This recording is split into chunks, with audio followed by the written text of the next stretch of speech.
The palace hall, the shining white marble was carved by hand centuries ago. It was a testament to both the power of the royal family and their patronage of the arts.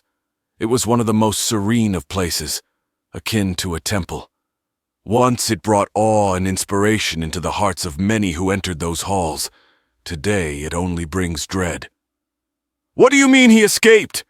the young emperor shouted at the small group of soldiers who came to the palace personally to inform him of the situation. "My emperor, your uncle has escaped the confines of the prison, allegedly by the use of an old decommissioned fighter.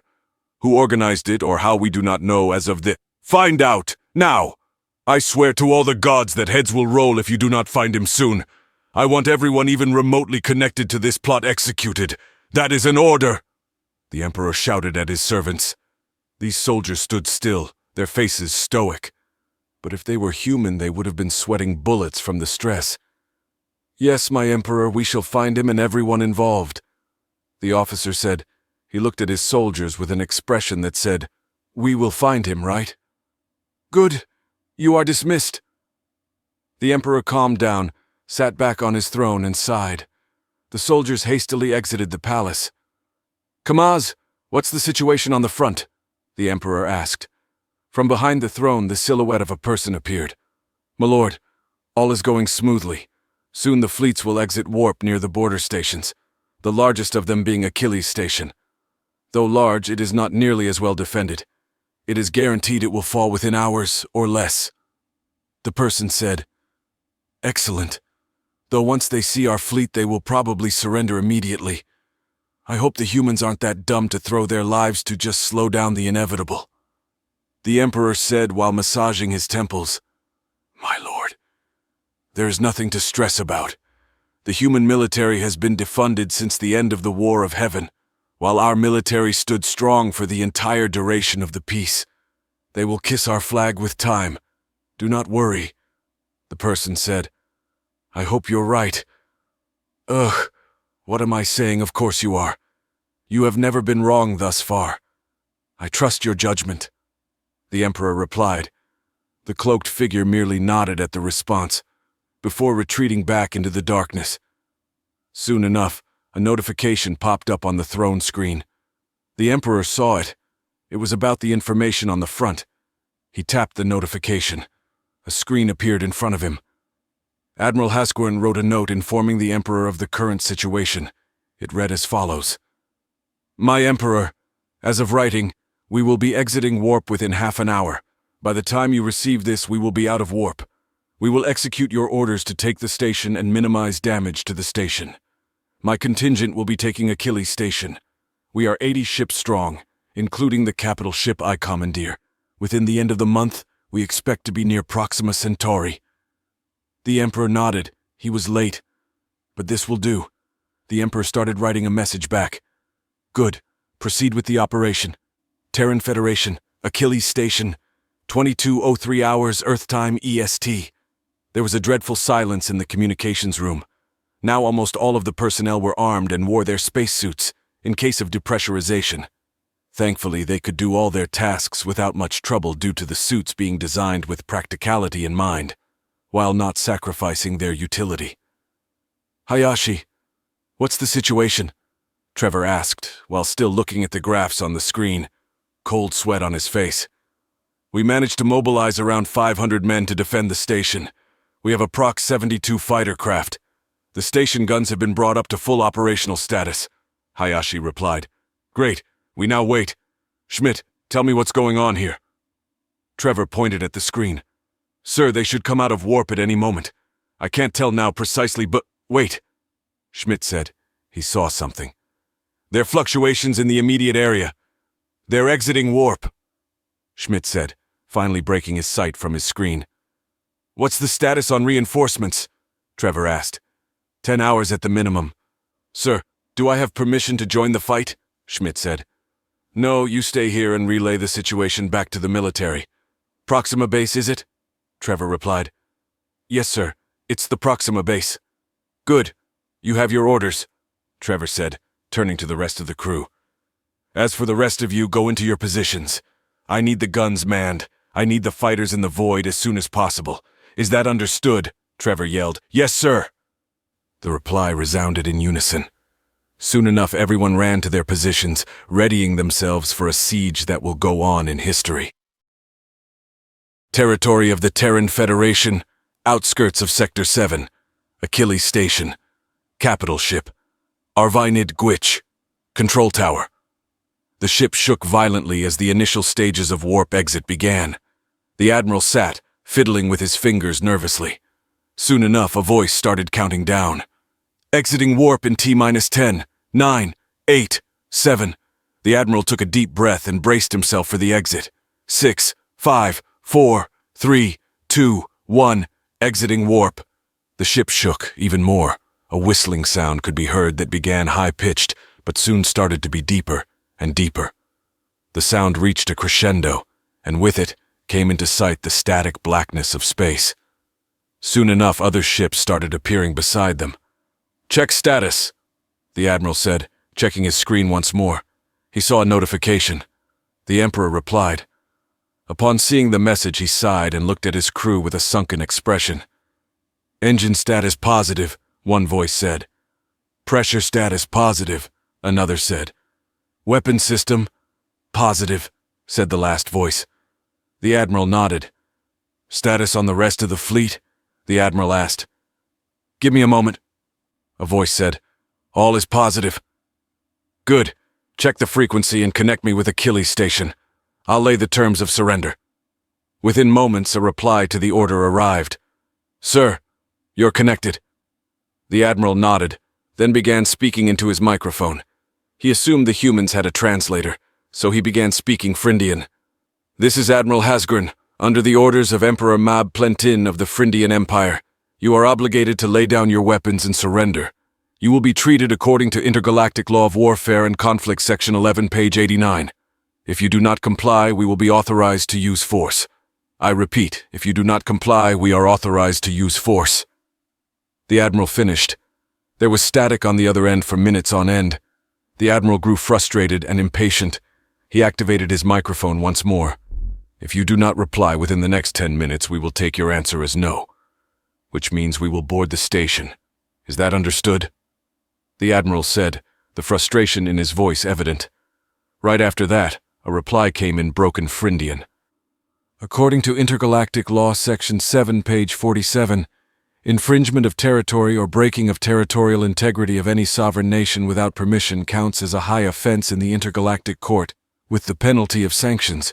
Repeated offenses may give permission to the sovereign nation whose territorial integrity is broken to legally retaliate militarily.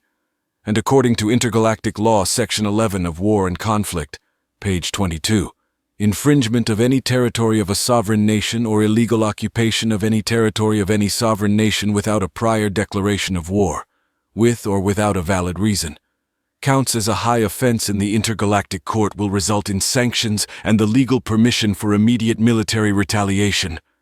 I recommend that you send the aforementioned information to your Emperor.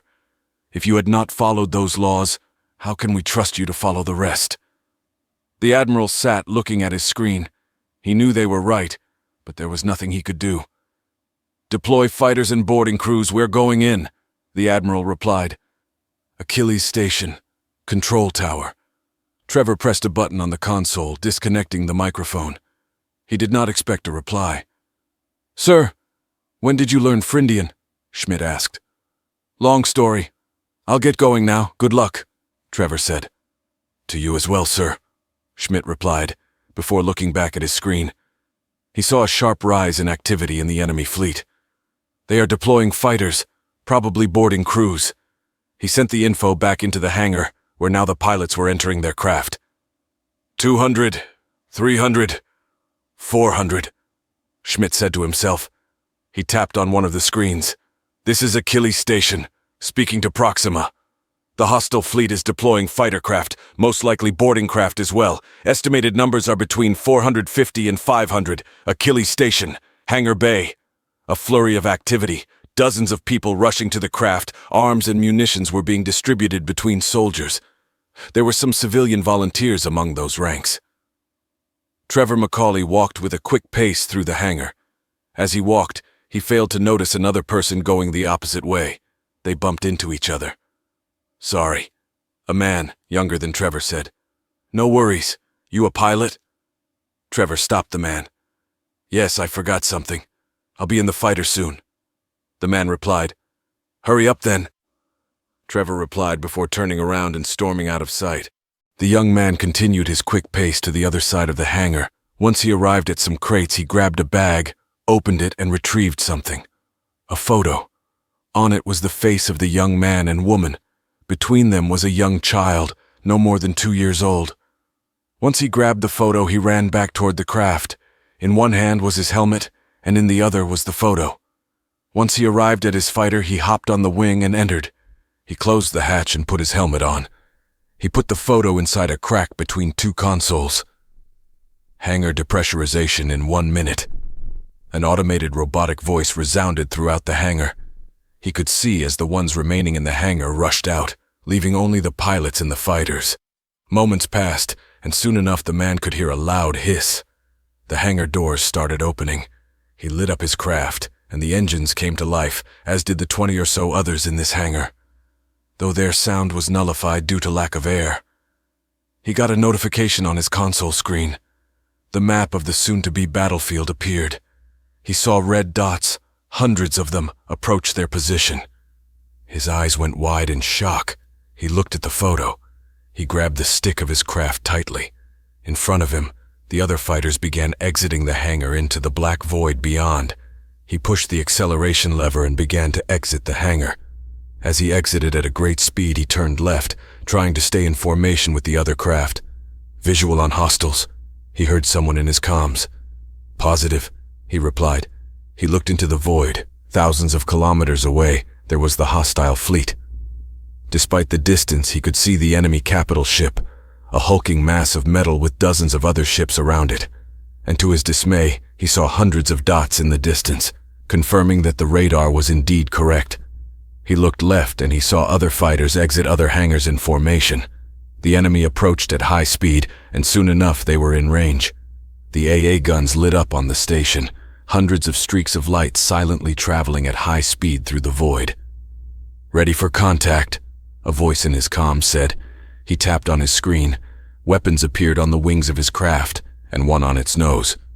"Ready," he replied. He put his finger on the trigger. One sentence repeating in his head. "Hold, no matter the cost. Achilles Station, hallway C2. Trevor held onto his rifle, 3 more men behind him. To the left was a window looking out into the void. Now the sight to behold was that of a battle of epic proportions. Hundreds of fighters, enemy transports and the like flew about. Thousands of streaks of light with an occasional blast of light. An enemy or ally dead. The battle raged for 2 hours. The Phrygian fleet kept sending more and more fighters and transports. They seemed to have endless supplies of the things, soldiers as well. The station would have fallen if they wanted to completely destroy it, but it seems they want it intact. "Schmidt, what's the situation outside?" Trevor asked into his helmet microphone. "We lost at least 80 craft. The remaining fighters aren't going to hold on for too long." "What's the enemy casualties?" "My best estimate is about 200 fighters, and transports might be more. Looking at the wreckage. A new batch of enemy transports is incoming." "Copy that," Trevor replied, looking at his men. "Hayashi, they're going to breach the entrance at the end of the hall, though I'm more worried about hallway B. Hayashi, link up with Michaels in hall B and we can take it from here," Trevor said, looking at Hayashi. "Are you sure?" Hayashi asked. "Absolutely positive. Godspeed." "Godspeed, sir," Hayashi replied before running off. Trevor ducked down behind a thick metal table they managed to get out of one of the offices. They welded it to the floor. "Guys, get into position. We're expecting visitors anytime soon." 10 minutes later, Trevor could see outside the small, thick glass window that the streaks of light stopped, save for the still active AA. He saw the ships get closer. Soon enough, he heard an explosion from above. "What was that?" one of the men asked. "They're hitting the AA, don't worry about it. Focus on the end of the hall," Trevor replied. Minutes passed. With more explosions from above, the AA was almost entirely destroyed. Then suddenly they heard it. Click, click, click. Thump. Thump. "Hold," Trevor said, pointing his rifle to the door. "Psst. Hold. Psh." The doors flew open from an explosion, and shrapnel from the metal doors flew across the hallways. "Fire!" Trevor shouted. He pressed down on the trigger and released the full force of the automatic rifle on whoever dared step foot at the station. The sound of the rifle fire was muffled by his helmet. Otherwise, he would have gone deaf alongside his men. He focused his eyes on the opening. He saw dozens of Frindian soldiers mass into the hallway. They cut down some, but soon enough a blue force field appeared in front of them, protecting them from the gunfire. They still kept on shooting in hopes that the force field could withstand so much, but time was of the essence. "I'm shooting the window, cover me!" Trevor peeked out from his cover and fired at one of the thick windows on the other side of the hall, just where the Frindians were. He shot once, twice. That thing wasn't breaking that easily. It was designed as such. But he was adamant. He kept shooting until... The sound of air escaping the hall at high speed was heard. The Frindian holding up the force field was sucked up head first into the broken window. He was too large to be sucked out. His helmet glass broke and he suffocated instantly, at the same time creating a plug so the air won't escape. That worked, Trevor thought to himself. But he couldn't count his lucky stars just yet. The enemy finally opened fire. He took cover behind the metal table. Thankfully, it was thick enough to withstand the hailstorm for now. One of his men peeked out and shot forward. He brought one enemy down, his bullet going straight through the helmet glass and into the Frindian's brain. The other soldier did the same, Trevor as well. That was on repeat for nearly half an hour. The Frindians managed to find cover in the adjacent rooms, at least where they were able to break through. As the gunfight continued, Trevor sat down behind the metal table next to one of his men. "Schmidt! What's the status?" he shouted into his helmet mic. "Sir, Hall A, B, C, D, and E are still holding. I've lost contact with F and G. Hall H has fallen back to Hall J. Hangar 3 has been breached as well." Schmidt replied. "Shit!" Trevor yelled, before rising up and taking a couple of pot shots at the enemy. "Schmidt, what's the ETA for the 14th Fleet?" Trevor said. 5 to 6 hours, sir," Schmidt replied. "Sir, are we going to hold on for that?" One of his 3 men started saying before seeing a flash of light. The man was shot straight through his cover, a metal pillar. His arm was torn off and a portion of his torso was eviscerated. "Jesus Christ!" another said. "You fucking assholes, I'll kill you!" He rose up from his cover and started firing at the enemy. "You fucking idiot, get down!" Trevor shouted. But before he could do anything, the man was shot in the shoulder, and another flash of light appeared. Before Trevor could blink, the man's head was gone. "God fucking damn it!" Trevor yelled. He looked at the remaining soldier next to him. "We need to retreat." "Jesus, how?" he continued. "I've got an idea."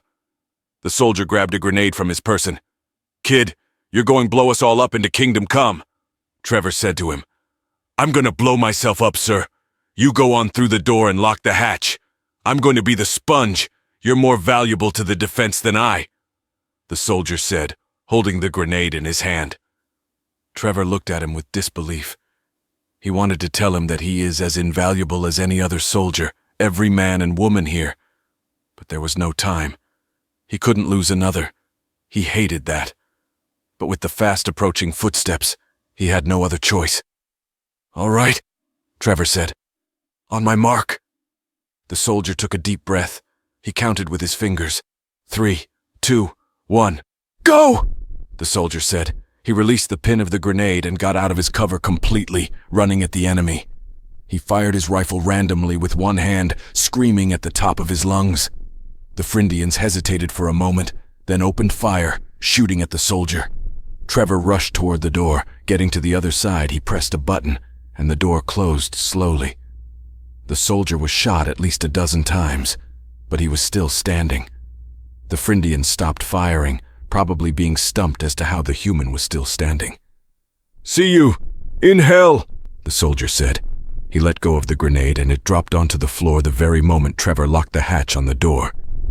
"Retreat!" one of the Frindians shouted, but it was too little too late.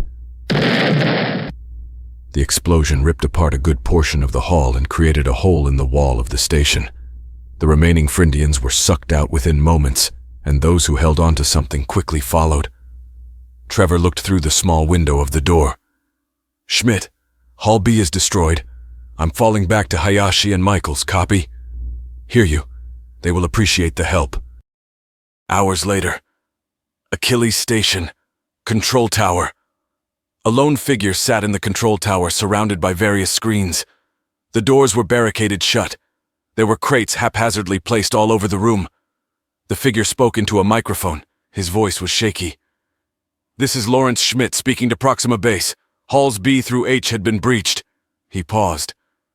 "Are there still civilians on the station?" Someone replied.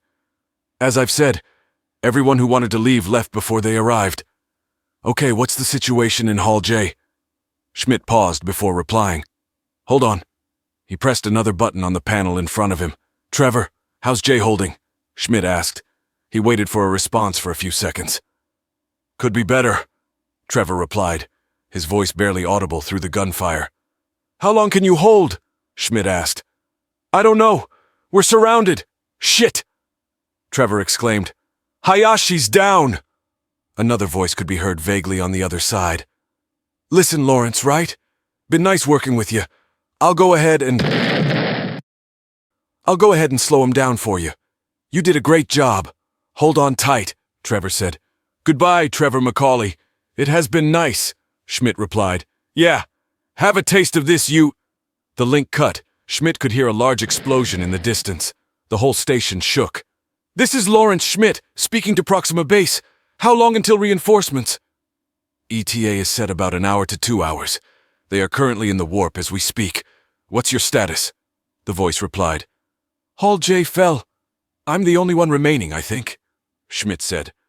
There was static on the other side. He could hear footsteps on the other side of the barricaded doors. "Proxima Base, do I have permission to leave station?" Schmidt asked. There was static for a few more seconds before a reply came. "Permission granted." Schmidt got up from his seat, stretched, and grabbed his rifle. He checked it. It was loaded. He could hear them start to plant something on the door. Schmidt crouched behind one of the control panels and aimed his rifle at the doors. He waited. Soon enough, a small explosion swung the doors wide open. The improvised barricades proved themselves useless. Schmidt waited until one of the Frindians peered through. He shot him right in the head. Another soon entered and fired. Schmidt put his head down. He went prone and crawled to the side of the control panel. He took his shot and shot the Frindian in the shoulder. The back and forth went on for a good 15 minutes. Schmidt took 7 Frindian lives during that 15 minutes, methodically changing his position, not letting a single one through those doors.